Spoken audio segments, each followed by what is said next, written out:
почитувани присутни од министрите, амбасадори овде денеска со нас, почитувани представници на медиумите, почитувани новинари, почитувани граѓани.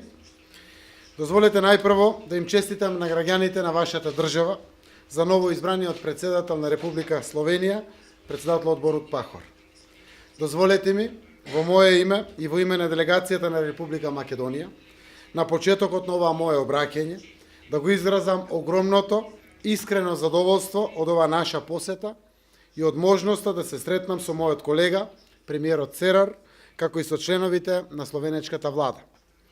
Задоволството е толку поголемо, бидејќи се среќаваме со искрени пријатели, пријатели кои секогаш во сите ситуации и во добро и во лошо имаа дадено поддршка кон Република Македонија. Односите меѓу Република Македонија и Република Словенија се пример за пријателство.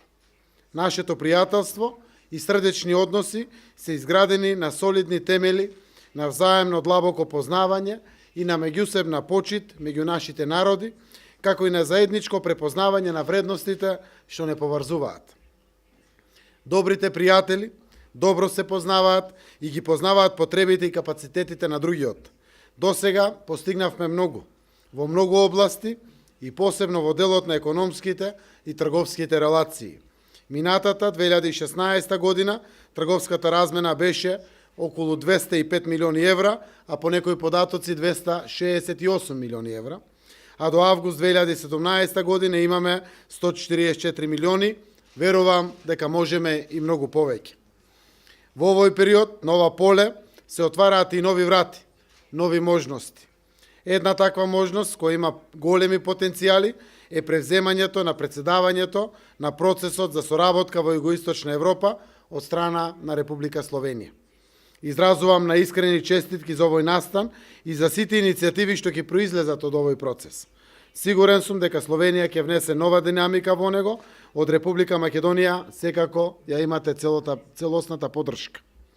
Почитувани пријатели на Република Македонија, од една страна, владата на Република Македонија е сеопфатно посветена на тешките институционални реформи, кои треба да ја вратат државата на демократски патеки, да го подобрат владењето на правото и да ги забрзат евроатлантските интеграции. Тоа е нашиот предизвик на домашен план.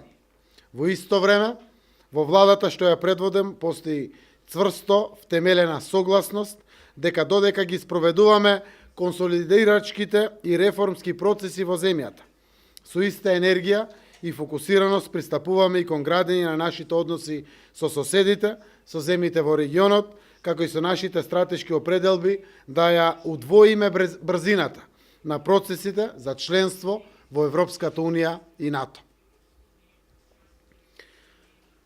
Проектите од Берлинскиот процес, особено заради нивниот прагматичен пристап и фокус на вмрежување, транспорт и регионална соработка, ги вратија на агендите на земјите од Западен Балкан процесите со кои се создаваат услови за обезбедување на европските стандарди.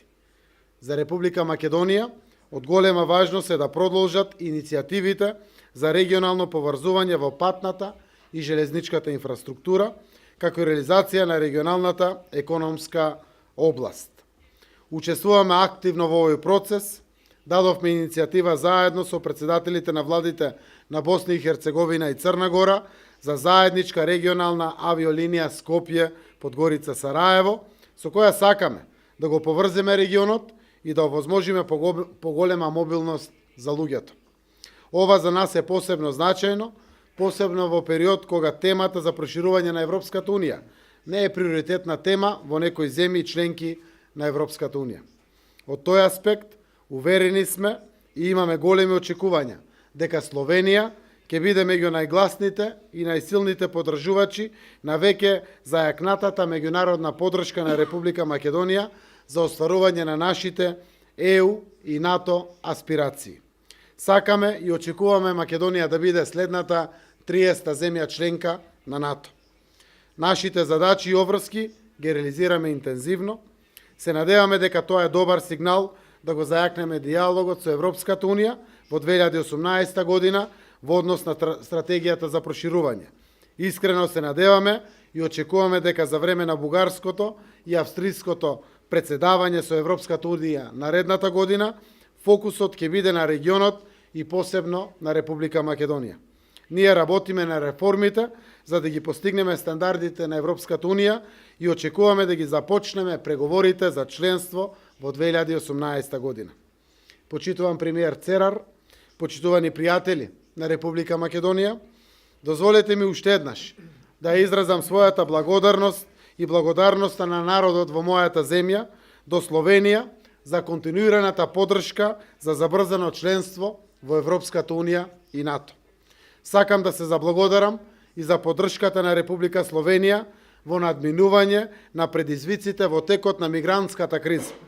Словенија обезбеди донации во технички материјали, но пред се не испрати припадници на словенската полиција, кои работеа рамо до рамо со колегите во Македонија. Заедно ја обезбедуваа јужната граница на Република Македонија. До сега се испратени 20 контингенти со 137 полицајци. Денес имав задоволство и лично да им се заблагодарам. Ако порано постоеше дебата во Словенија и во Европската унија дали треба да се испратат или не, јас сакам да ви кажам да бидете горди на одлуката. Македонија ви е благодарна, а знам дека и Европската унија е благодарна за ваквата одлука. Упатувам благодарност и за позитивниот пристап и политики на Словенија кон македонската заедница во вашата земја.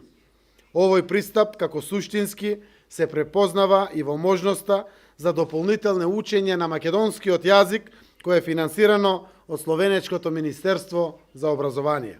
На крајот, дозволете ми и тука пред вас, пред словенечката јавност, уште еднаш да му упатам покана на председателот на владата на Република Словенија, Миро Церар, да дојде во официјална билатерална посета во Република Македонија со представници на владата. Благодарам.